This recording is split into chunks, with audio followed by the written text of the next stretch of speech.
Creator for providing us this beautiful day.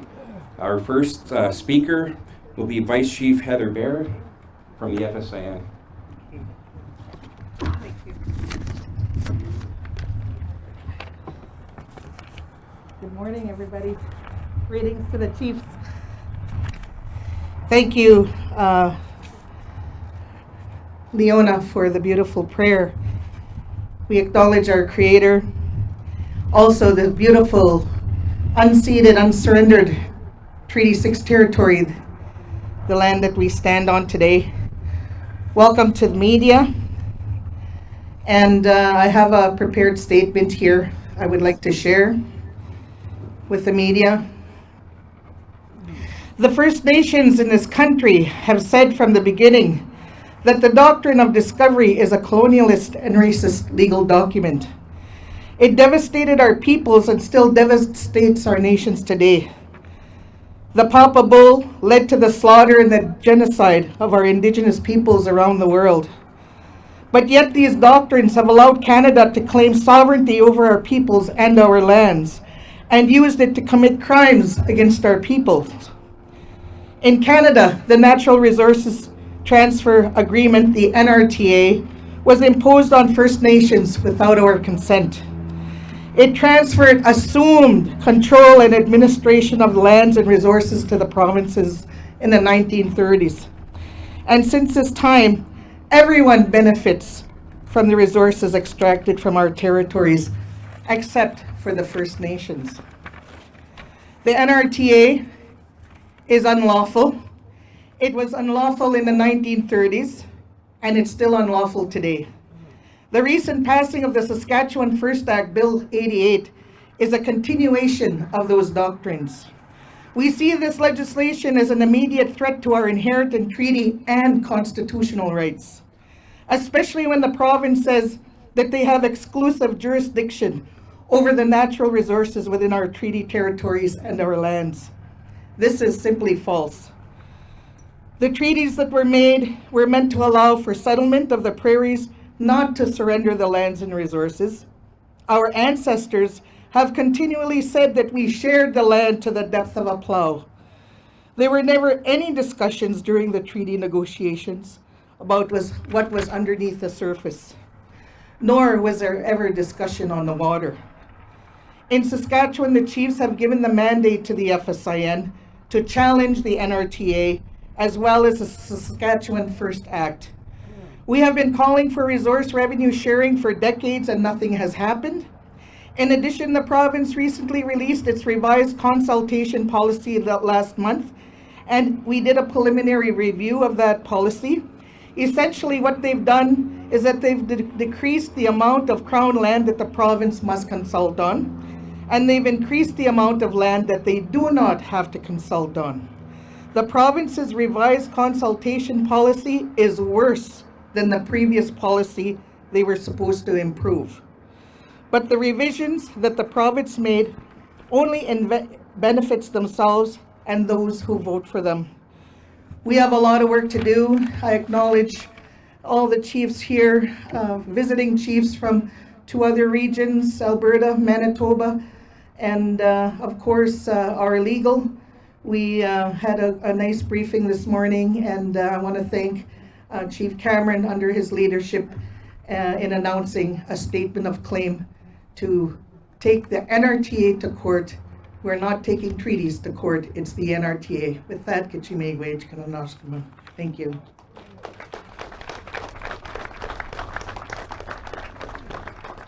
Thank you, Vice Chief Heather Baer. Next we have Chief Erica Bowden from Callus First Nation. Chief Erica Bowden.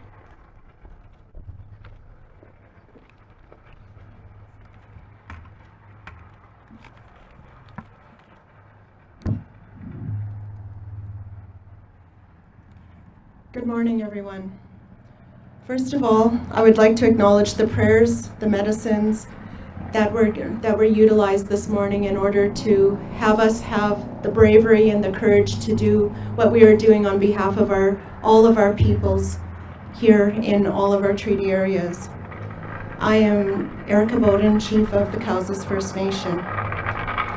We are uniting to claim what has never been extinguished.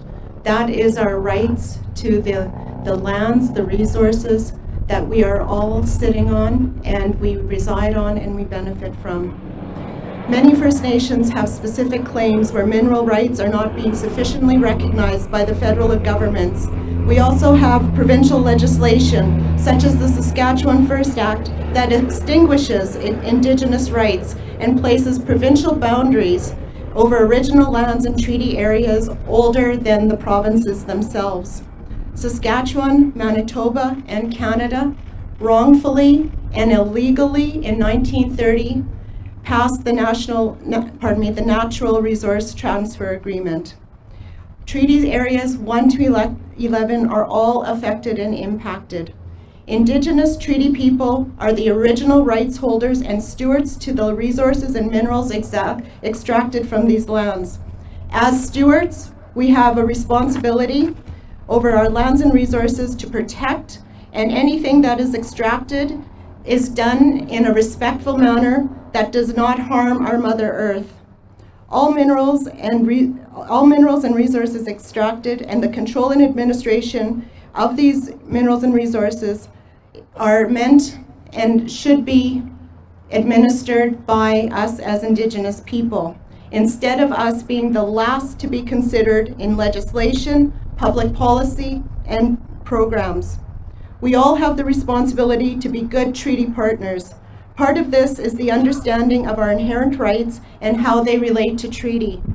If this doesn't happen, in conjunction with our traditional knowledge keepers, ceremonies, languages, and ways, we have no choice but to also utilize the Western courts to have our own rights recognized and implemented in this country. We will not stop until we have secured the future for the next 7 generations. This is our responsibility as chiefs, as mothers, as the ones that are speakers for our people, our most vulnerable, and it is our responsibility to be good ancestors for the next 7 generations, just as our Mushims and Kokums were for us in signing the treaties. Thank you very much.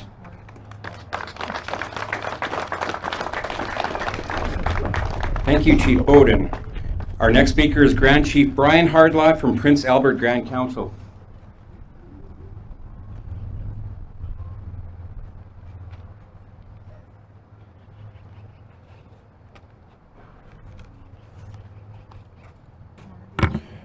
Dini, Nanaskamun, I say Atlantate, Washte. No, Tinanaskuma, my go Tawi, no. I thank the Creator. Midostin the Gisagai Mitagoa, giving us a beautiful day. Nanaskuma get Dame, no. Epi Mr. Mago acting the Leona.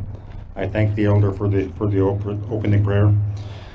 I Tita Tamaskat now, and acknowledge, of course, the colleagues here. All the chiefs. I want to acknowledge also the visiting chiefs from the other regions. And of course I acknowledge the FSIN executive here this morning. And of course to the media, we acknowledge you. Thank you for being here. And that you're going to do a good story on this challenge that we have. The Natural Resource Transfer Act. The Prince Albert Grand Council, along with MKO, Manitoba, Kiwit Nogumakanak, I started this process in this challenge, or the awareness and also the education what the NRTA is. In 2011, it had their first conference in Winnipeg, in the city of Winnipeg, in 2011. It was that process that we started that became the Western Alliance nations, including Alberta, all the affected regions of the NRTA, the Natural Resource Transfer Act. They had their, because of COVID, there was a 2 years, so we met this spring in May in Alberta. In Muscatsees. It was a good gathering.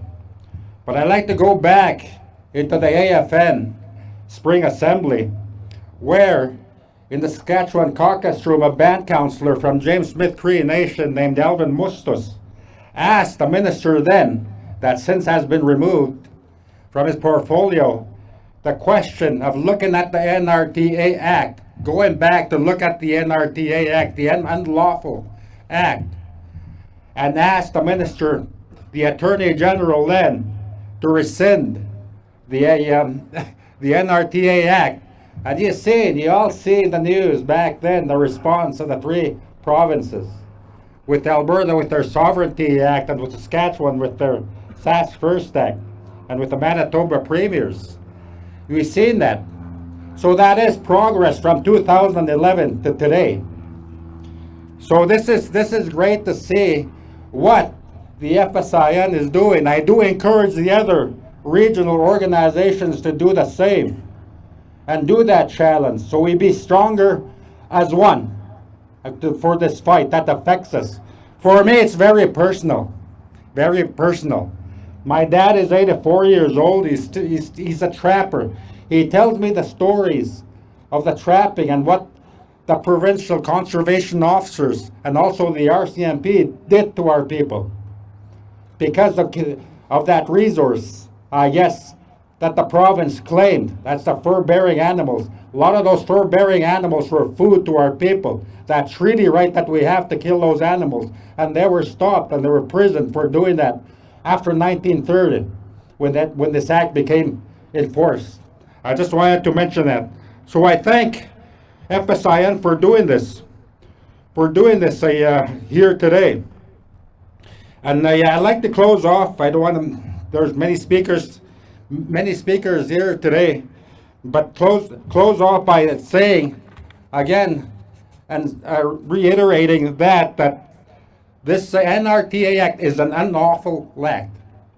And again, the minister that replaced Attorney General Lametti then, the rookie minister that's there, I asked him again to look at the NRTA Act, the Natural Resource Transfer Act, and to look at it, and again, in the words of the band councillor, rescind the NRTA Act.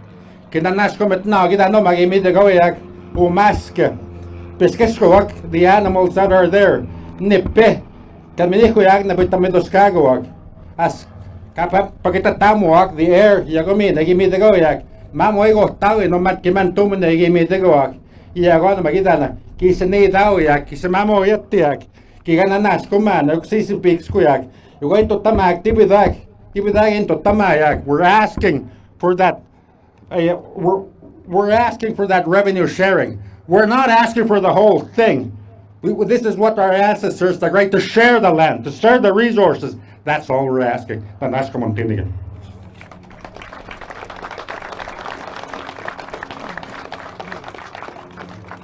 Thank you, Grand Chief Hardlot.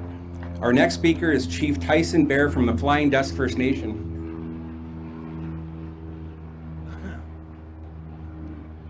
Hey, good morning, everybody here. I'd like to thank the elder for the prayer and all our other chiefs that are here, all these beautiful women chiefs that are here. You see the change going on.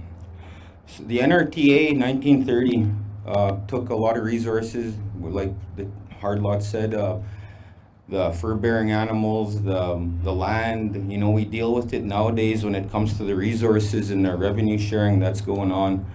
I looked at $4.6 million in resources pulled out of the province of Saskatchewan, you know, and that's quite a bit of resources. Could you imagine from 1930 to where we are today and the number that's there and how much was actually shared with the First Nations people? And not to be consulted when the NRTA was brought up back in the 30s, you know, it was probably a struggling time for all governments, especially it was the dirty 30s in Saskatchewan, and they made the rules. Imagine the nations that were struggling at that time, and you know, now we're educated, we got lawyers, you know, we did a lot of our own homework on it. We're trying to deal with the governments all the time, and we always get swept, you know. They dangle just a fruit in front of you and they give you just crumbs. It's gonna be looking forward to it. I had elders that I've sat with on council that have talked about this for years, and making the right move. Sometimes it's okay to ask, and other times we just have to fight. We have to fight for what's rightfully ours and what belongs to our nations. And all our elders and all our people, we look at our people struggling in the cities and the urban areas, and and then we're back home and we're figuring ways to help sustain our people on and off the nation. And this is what it's come to. Just want to be sitting at the table, treated as a fair, when the policies are made and stuff like that. We want to be sitting there at the table with them. We want our wording in those policies and those acts and everything. This is part of the plan on moving forward, and 7 generations. We're going to benefit, and we're going to fight hard for this. This fight might go on for a long time, but we started it, and we're gonna finish it. And our people, our hearts are all involved in it. It's always the future generations. If we don't do it now, it's not gonna happen. We had to do it. It's like we've been waiting, and we just get dangled out there. We don't get the opportunities to get put to the back of the bus, and this is going to be our opportunity to prove what we want and to fight for what we want.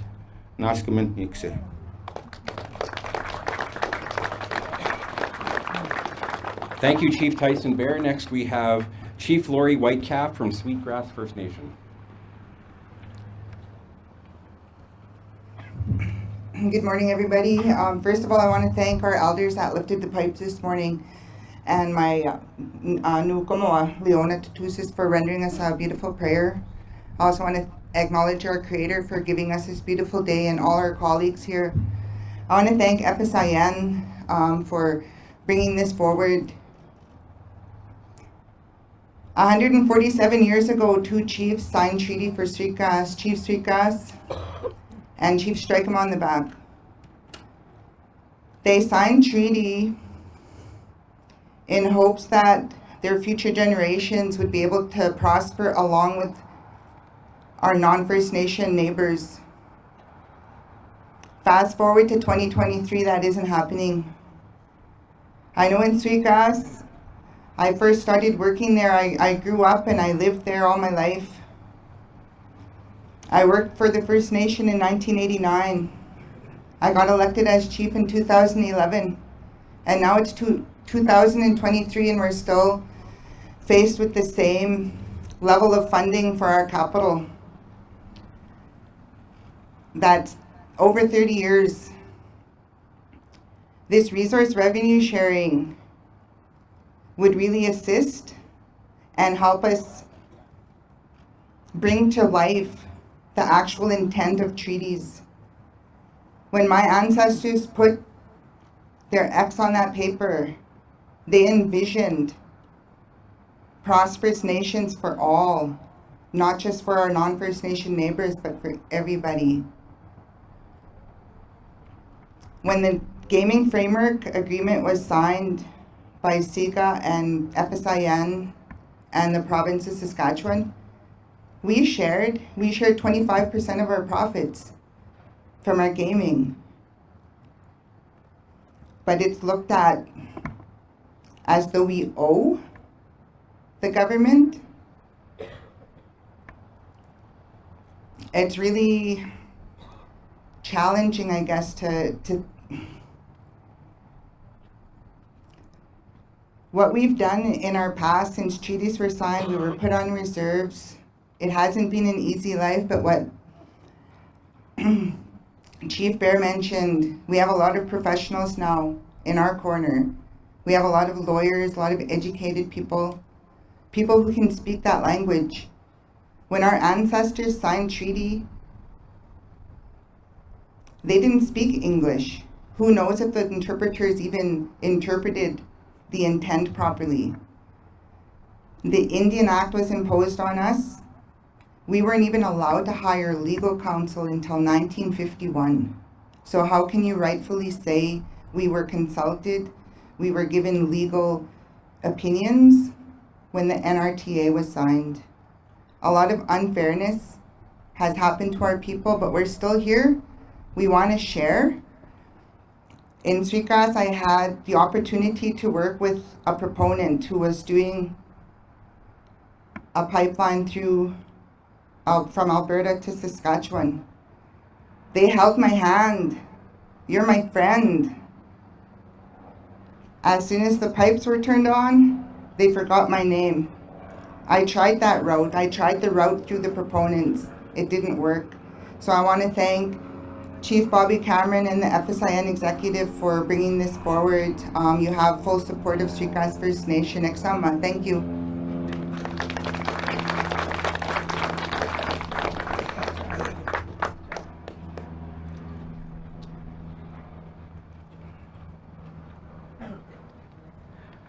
Thank you, Chief Whitecap. Next, we have Chief George Cody from Cody First Nation.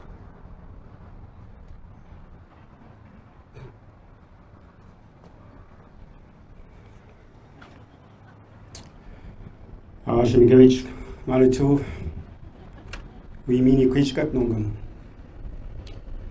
Chief George Cody Dishnakash, Cody First Nation. Nungam. First of all, I'd like to thank the Lord for a beautiful day today. Thank our elder for a wonderful prayer. It's always great to start your day in prayer to acknowledge the Lord for what blessings He has provided. I thank FSN Chief Bobby Cameron and his executive and his staff for this beautiful day and what we are coming forward with my fellow chiefs that are sitting behind me. We're on Treaty 6 territory. I'm from Treaty 4 territory, and we all represent different treaties and treaty territories in Saskatchewan and Manitoba and Alberta. We thank our visitors that came to support us as well. The Creator has blessed us with this land, and everything that's provided in this land is something that we can all ensure that our lives are gifted for the things that are provided. The animals and the water and the trees, the medicines. And a lot of this, as you see in the course of history of Canada, has been taken away from us, which affected our lives, which affected our children. And, the elders talked about days like this in their ceremonies. The elders prayed for a day like this for it to happen, where history will be made. As a leader of my community, and I know my fellow chiefs can attend to this, is it's something that we put forward for the future of our youth, the future of our unborn. There's so much in between the signing of the treaties and to this day that has taken course, which deliberately destroyed our nations, putting us on reserves as concentration camps, to dissemble our culture, to dissemble our language, dissemble our traditions. But as we move forward, we can see that restoration is coming into our communities. Our leaders are starting to step forward to the plate and speak out for the children. Our children are getting educated now. They're understanding what happened to us. And the leaders are going to come before us and after us. It's a blessing to know that the world is watching Canada, how they're treating the Indigenous people of this land. A lot of the duty to consult was by letter form, not face to face. So that didn't give us a chance to speak our voices, to let them know how we felt, because a piece of our heart has been taken away. When a piece of your heart is taken away, there's a lot of healing that has to be done. Residential school system, the murdered and missing Indigenous women and men. Our children are watching us. Our children are hoping for that future where they don't have to live what our elders have went through, what our leaders have went through. And all we ask is a voice at the table to ensure that the NRT is disassembled and that we continue to share the resources that we have in our territories where there is enough for everybody. Prosperity is a goal for our communities to be self-sufficient, create jobs, to create a hope, a future, housing, a healthier community. And this can be done unless we come together in unity. As you see today, all the chiefs are coming into unity. Saskatchewan has one of the strongest Indigenous governments in Canada, and it shows by what we are doing today. Some of our chiefs, they have their mandates for their communities. But our mandate today is to ensure that history is being taken place in Canada.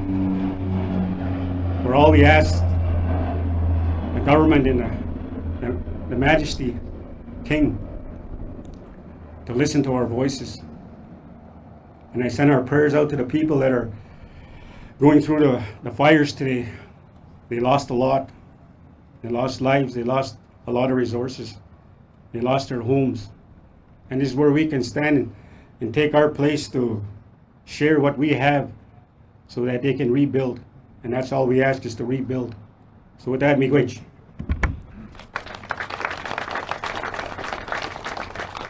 Thank you, Chief George Cody. Next up, we have Chief Michael Starr from the Starr Blanket First Nation.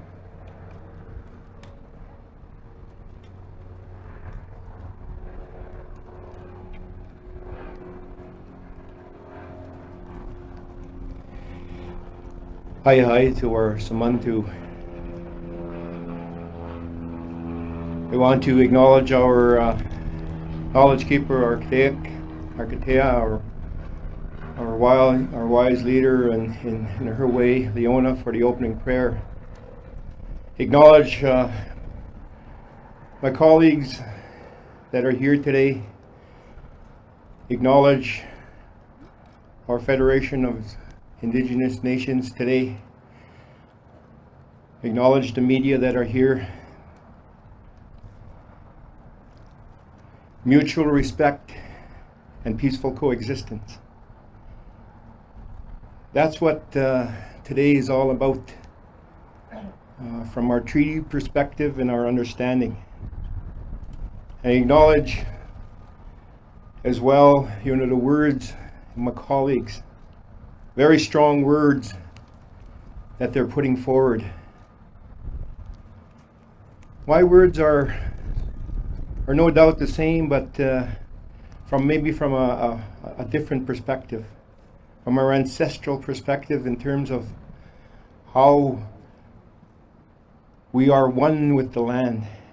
We are part of the land. We move with creation from that perspective. And our ancestors wanted us, when they signed treaties, to share and have mutual benefits from this land. And it's our understanding that it included the natural resources. And what this statement of claim is all about, it's just that. It's having that perspective and having that partnership, if you will. Bringing us together in a good way, working together in a good way for all our people.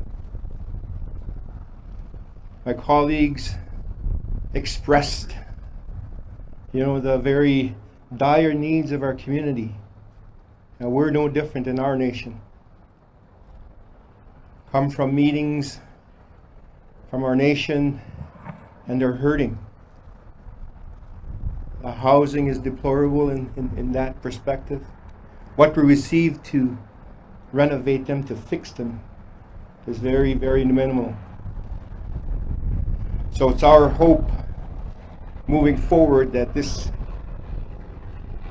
statement of claim will help that process. And if the governments and governments of the day, both federal and even the provincial systems, if they come forward and are able to change the NRT, move it to where our ancestors wanted to be, in terms of benefiting it from that perspective, in terms of the treaty, instead of taking away all the time, taking it away from our nations, taking away from us. That's what it's about. Stealing, if you will. taking it away from us. And all our ancestors wanted it to be mutual benefits to all of us. So our little ones can grow together to help one another, to get educated together, to work together in harmony and goodwill. So I say that much today in a good way, acknowledge you all that way. Hi, hi.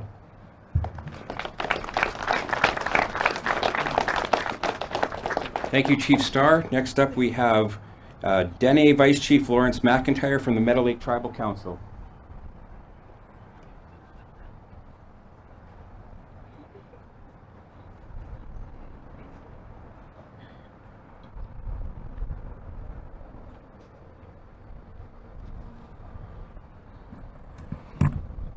Puto, and that's in years, that is she. When in Cha, I at hissy.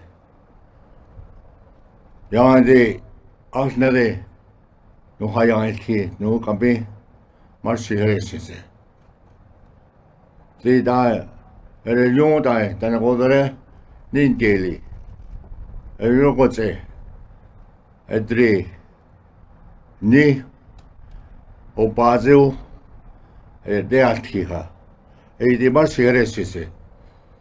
A reluti than a die alternate.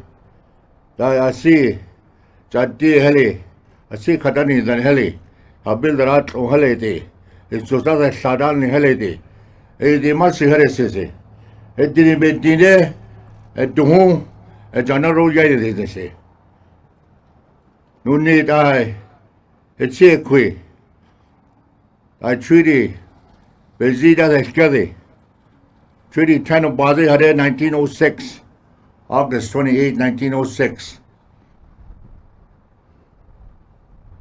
I'd like to thank the elders. And I'd like to thank also our elder back in Meadow Lake for lifting the pipes this morning. I'd like to thank the elder for saying the prayer, opening prayer for us. Thank you very much. I'm from the Treaty 10 territory. Treaty 10 was signed in August 28, 1906. It's like yesterday.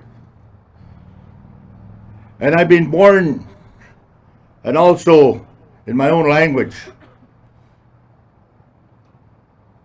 My dad, who was Senator Frank McIntyre, my grandfather, who was at the signing of the Treaty 10, and also my grandfather, William Hulchokaza, who signed Treaty 10. Treaty 10 was based on the natural resources, lands and resources, and the narrative was only 4 paragraphs on Treaty 10. But when you speak to the past elders that have spoken, Treaty 10 took 4 days and 4 nights before it was signed. And none of that dialogue that took place was ever written. But from testimonials, it had been passed down from generation to generation. When the treaty was signed in 1906, they're supposed to do some, in my language, nihuelcha reservations. And one of the things they had said was the timber rights, the water rights, and also the minerals. Those were supposed to be specifically shared.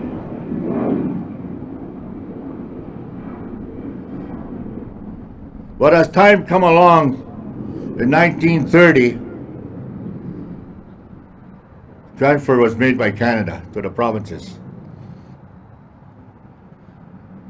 And back then, The elder said, "No, at say they lied."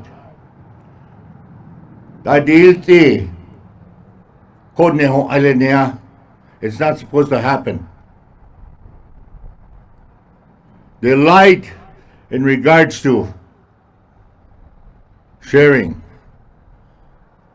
They lied to in terms of the minerals. Today, there's a lot of minerals extracted from the area I'm from, northern Saskatchewan.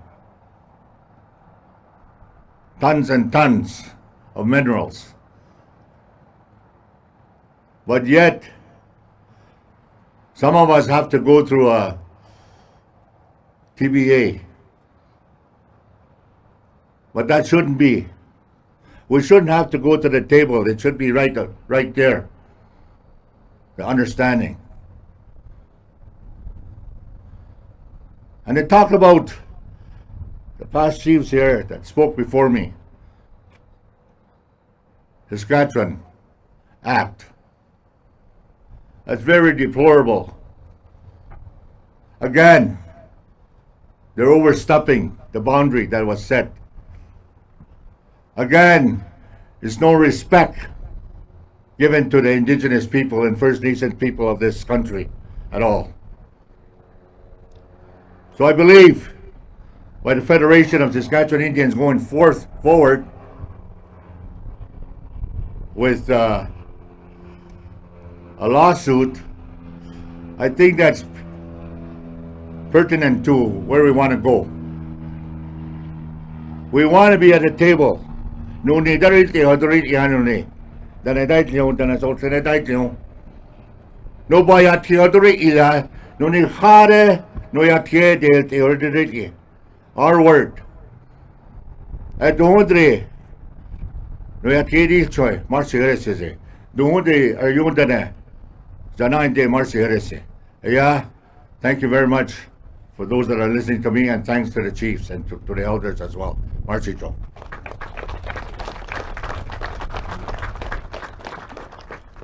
Thank you, Vice Chief McIntyre. Our next speaker is Chief Kelsey Jacko from Cold Lake, Alberta.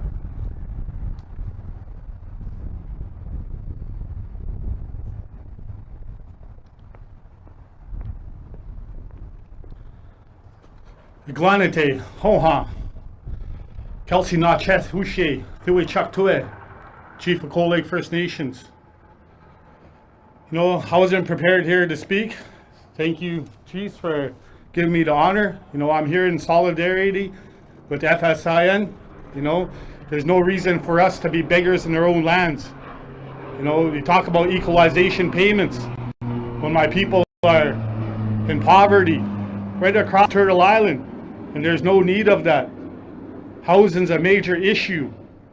You know, it's frustrating when we don't have houses for our kids to come home to. You know, in this Alberta Sovereignty Act, Saskatchewan First Act, the creation of the provinces, I totally disagree. I know who I am. You know, I'm Dennis Lotene from Nunene, and it's frustrating because we're never ever treated equal. My band was considered a rebel band when the creation of Alberta and Saskatchewan. It's still Northwest Territories. My people gave up our lands for the betterment of Canada. But yet, we're struggling. And it shouldn't be that way. My people right across Turtle Island should have a piece of this fruit and milk and honey from our lands. You know, in the United States, the bands over there, they get a piece of their tax money generated in their territory. And yet, in Canada, we get nothing. And other stuffs have to be looked at too. Municipal Act. You know, Alberta, they made 17 trillions out of our lands. And yet, none of my people has received anything. There's a quick solution to this. Just give us some revenue share. And we're not asking for all of it. But we shouldn't be living in the dire conditions we're in. Our people are living in third world conditions. There's still water advisories. There's addictions problems right across Canada.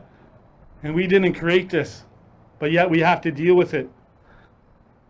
I'm kind of hesitant about taking this NRTA to court because the system ain't ours. You know, and the Constitution really has to be looked at, because really, do we have any say? An identity. We're still going to be here no matter what, even in this industrial and oil and gas. You know, talk about climate change. We didn't create all this. Now they're talking about putting this stuff in the ground, you know, and that's gonna, we never ever gave up anything. And this pore space they're talking about, this carbon's gonna be going under reserve. No, and treaty, it's a death of the plow. It's about time we get listened to. I can go on here day and day, all day, talking about what was all wrong, what was done to us. You know, I'm glad here to be in Treaty 6 territory, but my territory goes into Treaty 8 and Treaty 10. You know, we didn't cede and surrender our land, and the Paulette case in Alberta confirmed that. And then when you talk about cede and surrender in our languages, there's no word for that in our languages. We agreed to share. You know, Christopher Columbus didn't find us, we found him, and we helped him out. So I just thought I'd state that. And let's have a good day, and thank the Creator for another day, beautiful day. We're still here. And thank you for the ones that raised the pipes, and thank you for the elder that said prayers for us. As the chiefs and leaders, that's our job here, to look out for the best of our people and for the ones yet to come. So let's make change, Canada. Let's talk about reconciliation. Let's move forward. Masi, and let's have a good day.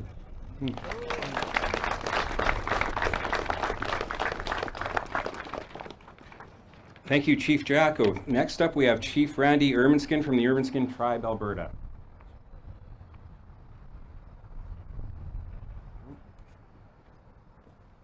All right, we'll move on to Chief Bobby Cameron from the FSIN.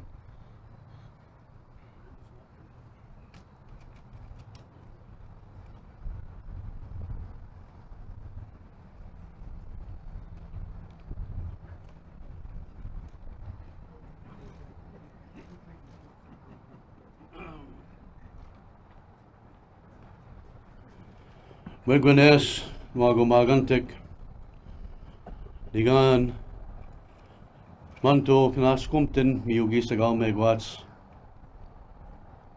digwek nokumno, naskumtin igagisumwan, igagisumostamo, kakyo kite igapitwa taro spwagana, anin segwad danewe magana kadlanate salutana, hamatakya pe haukada.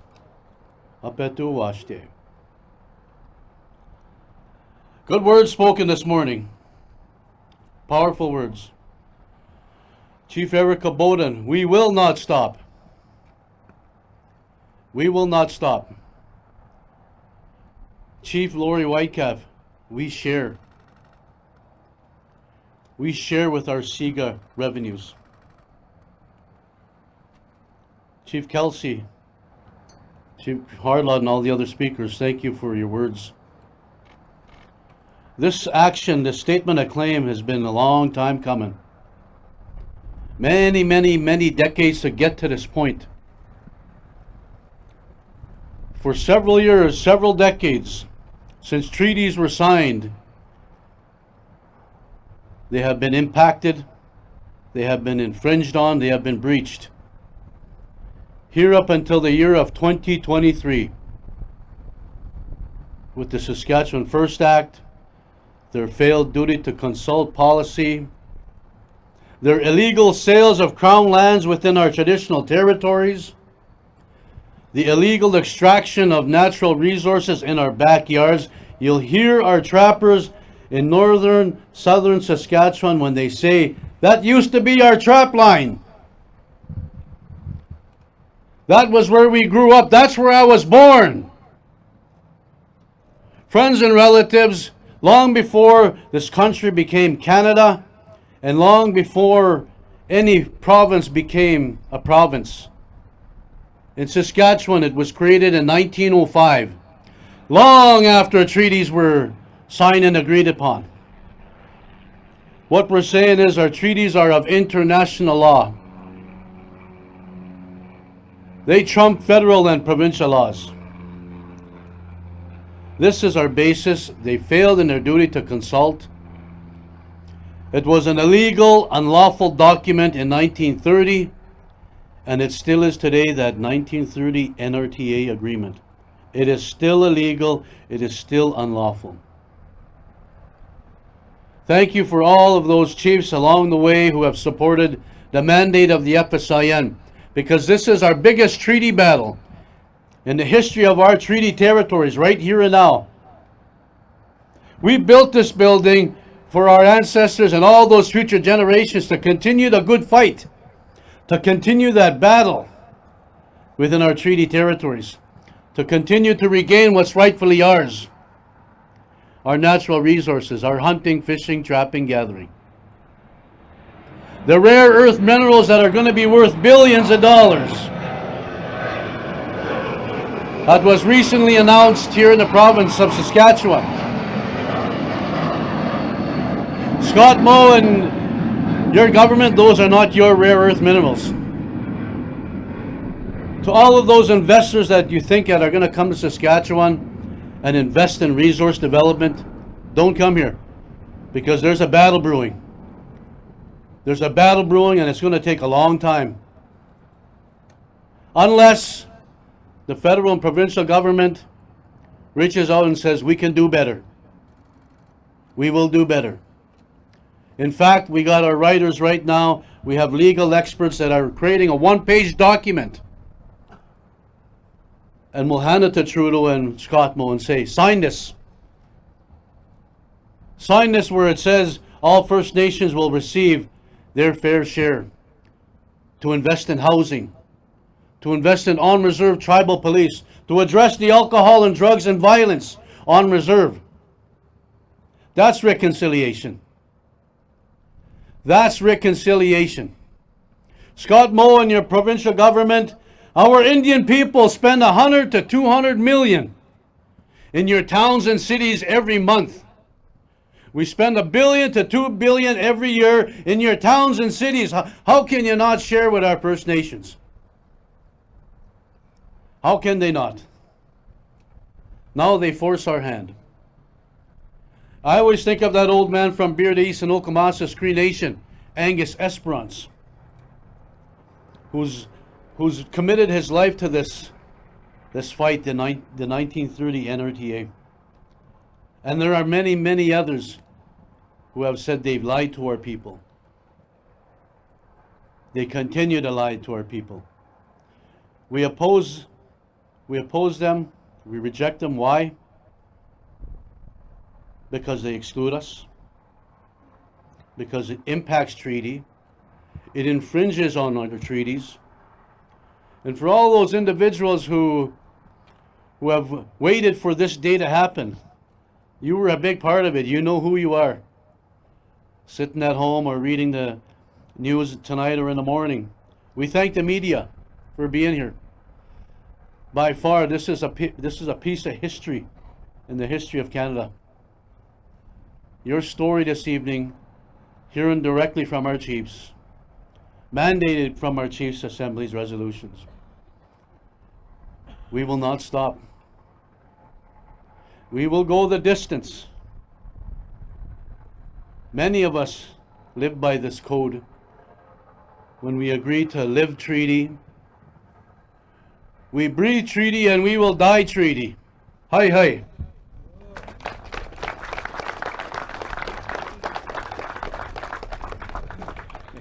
Thank you, everyone, for coming. That concludes our press conference. We'd like to invite up our Elder Leona Tutusas to provide us with a closing prayer.